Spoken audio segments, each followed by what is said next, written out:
اتنا جاہل اتنا گنہگار تھا، شاید اگر آپ اس کے زمانے میں ہوتے تو پہلے اس کی گردن ہمیں چڑھا دیتے.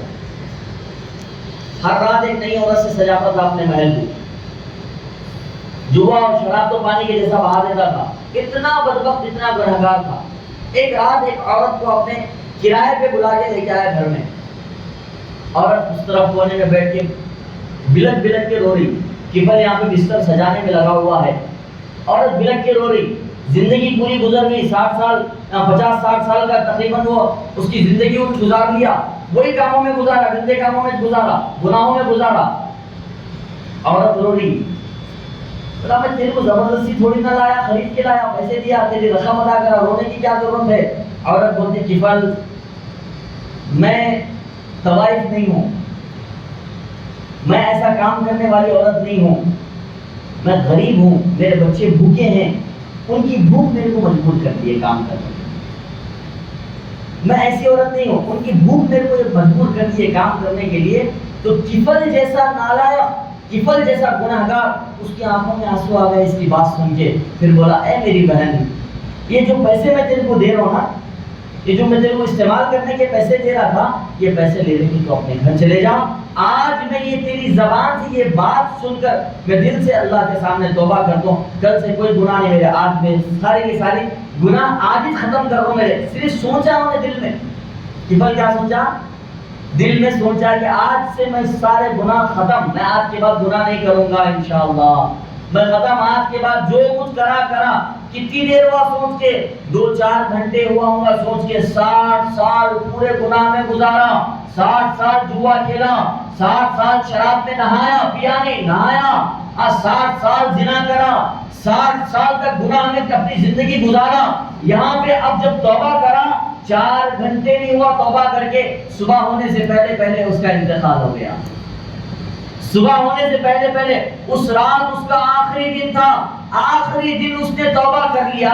توبہ کرنے کے بعد صبح ہونے سے پہلے اس کا انتقال ہو گیا. لوگ آ کر اس کے گھر پر دیکھ رہے ہیں کہ اس کی میت پڑی ہوئی ہے، اس کا جنازہ پڑا ہوا ہے. دروازے پر لکھا ہوا ہے اے کفل اللہ نے تیری مغفرت کر دی. اللہ اکبر. دروازے پر لکھا ہوا آ گیا اے کفل اللہ نے تیری مغفرت کر دی. کتنی دیر ہوا توبہ کر کے؟ 4 گھنٹے ہوا توبہ کر کے. اللہ نے 4 گھنٹے کی توبہ کو قبول کر لیا، 60 سال کے گناہوں کو معاف ایک وقت میں ختم کر دیا.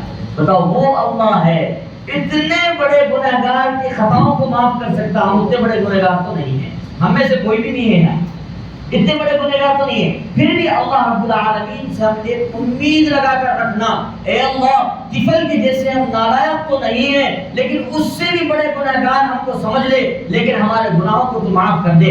تو گناہوں کو بخشنے والا دریا تیرے پاس میں، اس دریا میں ہمارے گناہوں کو بہا دے. ہم یہ کہہ کر اللہ سے دعا مانگیں اور دعا مانگ کر ہماری مغفرت طلب کریں کہ انشاءاللہ ثم انشاءاللہ ہماری مغفرت کا سامان آج ہم کو ملنے والا ہے، آج ہماری مغفرت ہونے والی ہے. اب اس کے بعد ہم کبھی دوبارہ گناہوں کی طرف منہ نہیں کریں گے، گناہوں کی طرف کبھی رجوع نہیں ہوں گے، گناہوں کی طرف کبھی ہم نہیں جائیں گے انشاءاللہ. یہ ارادہ کر لیں، اللہ سے دعا کریں اللہ تعالیٰ مجھے اور آپ کو سارے عالم اسلام کو عمل صالح کی توفیق نصیب فرمائے، گناہوں سے بچ کر نیک کام کرنے کی توفیق نصیب فرمائے، غرباء کی، مسکینوں کی، محتاج کی مدد کرنے کی توفیق نصیب فرمائے. جن کو اللہ نے مال دیا ہے وہ گن کر غریبوں میں تقسیم کرنے والے بن جائیں، کیونکہ اللہ نے ایک حساب رکھا ہے، ایک نسب رکھا ہے. اس کو حساب کو برقرار رکھتے ہوئے 2.5 یعنی 2.5 حصہ جو بھی ہے اپنی زکوٰۃ کا اللہ کے راستے میں ہم نکالنے کی کوشش کریں گے انشاءاللہ. مال اگر ہے تو نکالو، مال نہیں ہے تو نکالنے کی ضرورت نہیں ہے. اور جیسے جمعہ میں مول صاحب بتائے دیکھو فطرے کے تعلق سے، صدقہ فطر کے تعلق سے، صدقہ فطر بھی سن لو، عید سے 1 دن پہلے دینا ضروری نہیں ہے. رمضان شروع ہو گیا، رمضان کے پہلے روزے سے لے کے 30ویں روزے تک کبھی بھی دے سکتے ہیں. تو بہتر یہ ہے کہ 1 روزے سے 10 روزے کے درمیان میں ہم صدقہ فطر دے دینا، صدقہ فطر دے دینا، تاکہ جن لوگوں کو جو ضرورت ہے وہ خرید سکیں. کسی کے پاس اناج نہیں ہے وہ اناج لا لے سکیں، کسی کے پاس کپڑے نہیں ہے وہ کپڑے، کیونکہ آخری اشرے میں ٹیلر کے پاس گئے تو ہمارے کپڑے نہیں لیتا، ٹیلر غریب کے کپڑے لیتا نہیں نا، نہیں ہے. باقی وہ بہت لمبی رینج ہو. تو اس لیے ہم کیا کرنا، پہلے